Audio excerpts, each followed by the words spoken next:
सत्र संपन्न हुआ और विधानसभा के दरमियान हमने अपने सभी प्रकार के विकास परक सभी विधेयकों को अलग अलग विभागों के और स्वस्थ वातावरण में चर्चा में भी हमारे दल के नेताओं ने भाग लिया। मैंने अध्यक्ष महोदय के माध्यम से नेता प्रतिपक्ष और प्रतिपक्षी सदस्यों को भी धन्यवाद दिया कि लोकतंत्र में पक्ष विपक्ष दोनों की बातें आना चाहिए और आज आखिरी तक सत्र चला। आखिरी समय तक हमारी बातें भी सारी विस्तार से आई है और उम्मीद कर रहे हैं कि मानसून सत्र में जो हमने तय किया था बहुत अच्छे से संपन्न हुआ।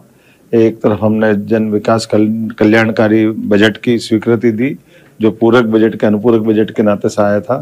दूसरी तरफ कई प्रकार के विकास के काम जैसे खासकर किसानों को अगर लोन के बाद उनकी प्रतिभूति के नाते से आने वाले समय में केवल एक ही बार बैंक में जैसे नोटिस देते हैं अपने आप उसको पंजीयन ऑफिस जाने की जरूरत नहीं पड़ेगी, उसकी जमीन कर्ज मुक्त मानी जाएगी। अदरवाइज ये बहुत वर्षों तक पेंडिंग रहता था, किसान समझ नहीं पाते थे, परेशान होते थे।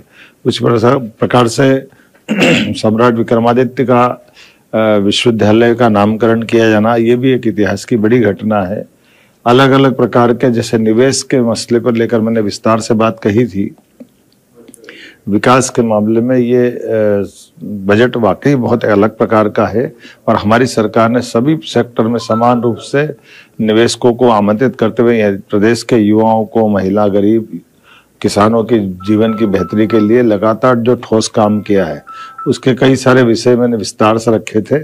मुझे इस बात का संतोष है कि सदन ने गरिमापूर्ण तरीके से पूरी बात को सुनने का भी और बात को समझने का प्रयास किया। साथ ही साथ हमारे अपने सारी माननीय विधायकों ने प्रश्नोत्तरी के माध्यम से भी जो प्रश्न प्रतिपक्ष के नेताओं ने पूछे थे उसके जवाब यथायोग्य तरीके से दिए गए।